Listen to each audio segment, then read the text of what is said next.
स्वामी जी, स्त्रियों को कौन सी ध्यान विधि करनी चाहिए?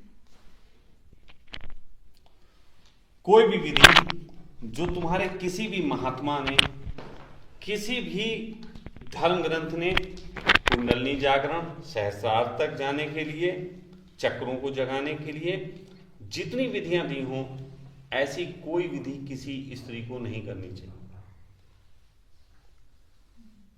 ऐसी कोई भी विधि जो कुंडलनी जागरण इन सब के लिए बनी हो, उनको नहीं करना चाहिए। उसका एक रीजन है, बहुत गहरा रीजन है। जैसे कि पुरुषों के लिए एक कपड़े बना दिए जाएं, वो स्त्री की शारीरिक संरचना पे फिट नहीं आते, क्योंकि उनकी शारीरिक संरचना अधिक अलग तरीके की है। उसी की तरीके से पुरुषों ने पुरुष चित्त को ध्यान में रखते हुए कुछ विधियों का इजाद किया, जो कुंडली जागरण इन सब की बात करता है। सारे सारे ही ध्यान विधियां कुंडली जागरण की ही तरफ लेके जाती हैं लगभग, और वो सहस्त्रार जगाना इसी की बात करती हैं। आज्ञा चक्र खुल जाएगा, हृदय चक्र हो जाएगा, इसकी बात करती हैं। लेकिन सभी विधियों में सभी गुरुओं ने मूलाधार का जिक्र किया। मूलाधार का मतलब आरंभिक, जहां से ऊर्जा का आरंभ होता है, ठीक है। लेकिन सच बात तो यह है कि स्त्री को मूलाधार पे उसकी ऊर्जा होती ही नहीं। स्त्री का सेंटर जो है वहां से स्टार्ट ही नहीं होता। अगर कोई भी स्त्री जो शादीशुदा होगी, मेरी बात आसानी से समझ सकती है। वैसे तो कुंवारी लड़कियां भी समझ सकती हैं, यदि उनके प्रेमी हुए हों और उन प्रेमियों के साथ वो रातों को रुकी हों तो समझ सकती हैं। पुरुष के शरीर में एक ऐसी स्थिति है कि प्रतिदिन मॉर्निंग जो स्लीपिंग आवर्स होता है 3 से 5 या 4 से 6, उस समय बिना किसी कारण उनके लिंग में तनाव आ जाता है। जब चित्त बहुत शांत होता है तो कहीं ना कहीं ऊर्जा अपने मेन केंद्र पे पहुंच जाती है और बहुत प्रभावशाली होके वो लिंग के आकर्षण का काम करती है।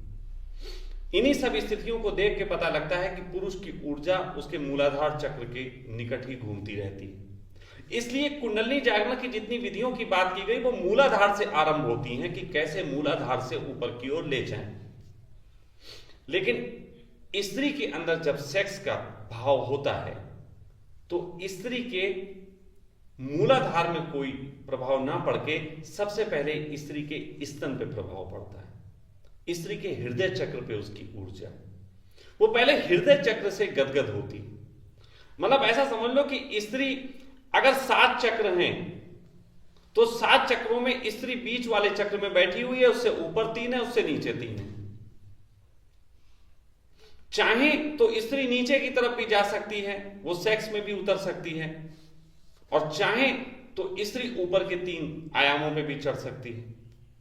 लेकिन यदि वो किसी ऐसी ध्यान विधियों को करती है जो कि कुंडली और इन सब जागरणों के लिए बनाया जा रहा, तो पहली तो बात ये उस पर लागू ही नहीं होता, क्योंकि उसकी ऊर्जा सेंटर जो है वो नीचे है ही नहीं। सबसे पहले ऊर्जा जगाओगे, उसी को तो रास्ता दोगे। इससे पहले खाना बनाओगे, चूल्हा तो जलाओगे। इससे पहले कि नदी में पानी हम काट के अपने खेतों में लगाएं, नदी में पानी तो लाना चाहिए। उसी तरीके की शरीर की सबसे पहले ऊर्जा पे काम होता है।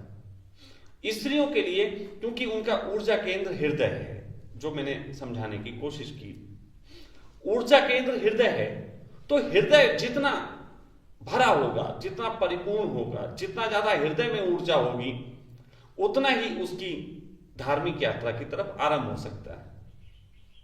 लेकिन पुरुषों द्वारा इजाद किसी भी विधि में यह चीज नहीं है कि वो उसके हृदय की ऊर्जा को सीधा जगा पाए।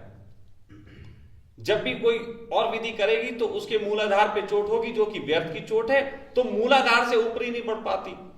वो मूलाधार पे प्रयास करती रहती, होता कुछ नहीं। मुझे सैकड़ों स्त्रियां मिलती हैं जो कहती स्वामी जी हम ध्यान करते हैं, हमें वो वाले अनुभव भी नहीं होते जो उनको होते हैं। लेकिन भाव के तल पे स्त्री बड़ी प्रधान है।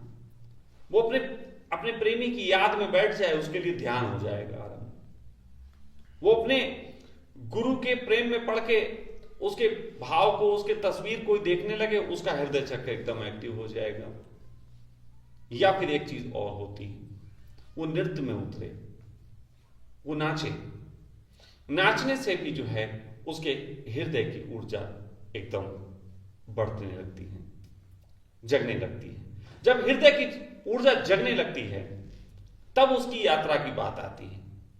हृदय चक्र से ऊपर फिर ये हमारा चक्र है, यहां पे मैं उसको नाम कुछ नहीं दूंगा, आप लोग उसे स्वादिष्ठान चक्र के नाम से जाने, लेकिन मैं कह सकता हूं कि ये चक्र फिर उसके ऊपर है। गौर करो, जो स्त्रियां प्रेम से बहुत लवरेज हो जाती हैं वो या तो अपने प्रेमी को कुछ कह देना चाहती हैं या पड़ोसियों को जा जाके किस्से सुना देना चाहती हैं। बक बक में बड़ा रस आ जाता है। वो गलत नहीं है, उन्हें अभिव्यक्ति की मांग होती है, वो कुछ कहना चाहती हैं और अगर उनके उस चीज को रोक लिया जाए तो उनको बड़ी पीड़ा हो जाती है।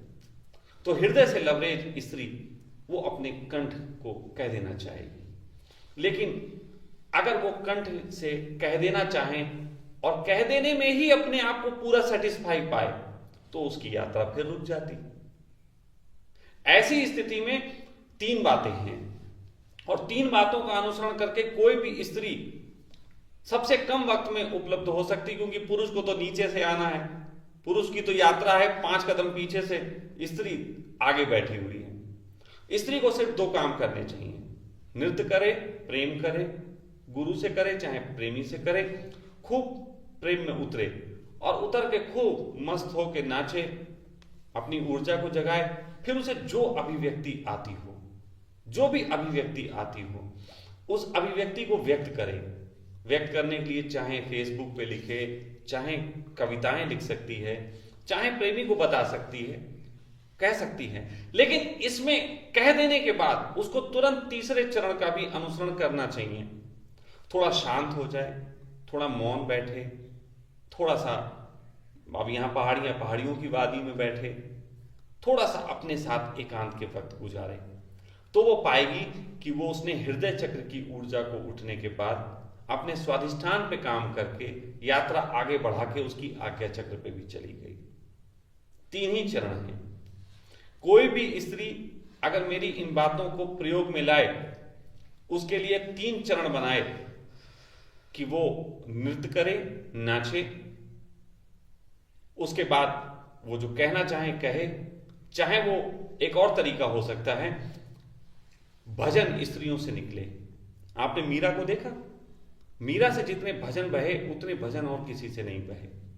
मीरा वही कंठ के तल पे सब कह देना चाहती थी, लेकिन मीरा के मौन बैठने की चर्चाएं ज्यादा नहीं हैं, क्योंकि जो दिखता है, जो सुनाई दिया जाता है उसको लोग लिख लेते हैं, बाकी भूल जाते हैं। लेकिन मेरा मानना है कि मीरा ने 3 स्थितियों की बात कही।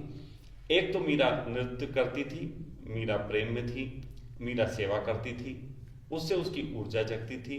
फिर वो अपने भजन कहती थी, उन भजन के बाद वो साधु संगत बैठ, उसका एक कहीं बात आती है वो मुझे बड़ी प्यारी लगती है, साधु संगत बैठ बैठ लोक लाज खोई।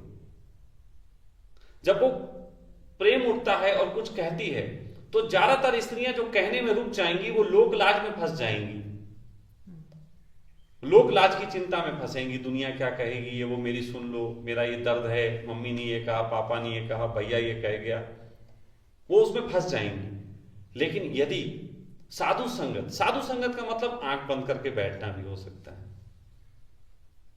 अगर हृदय की ऊर्जा उठा के अपनी बात कह के और साधु संगत में बैठ जाए तो बात पूरी हो जाती है, क्योंकि मैक्सिमम यात्रा ध्यान द्वारा आज्ञा चक्र तक ही की जा सकती है। इसके बाद की आपके हाथ में ना तो पहले थी ना अब है, वो परमात्मा के आशीष पे मामला। जैसे प्रसाद के लिए आप हाथ बढ़ाते हैं, प्रसाद देना ना देना प्रसाद जिसके पास है उसके हाथ में, उसी तरीके से आप जितना काम कर सकते हैं वो आज्ञा चक्र तक कर सकते हैं, उसके बाद का परमात्मा के हाथ में। तो स्त्रियों के लिए ध्यान विधियों की मैं सजेशन है कि कम से कम कोई भी ऐसी ध्यान विधि ना करें जो किसी भी तरीके के गुरु ने कुंडली जागरण के लिए निर्मित की। वो सारी विधियां घातक हैं, उन्हें बिल्कुल नहीं करना चाहिए।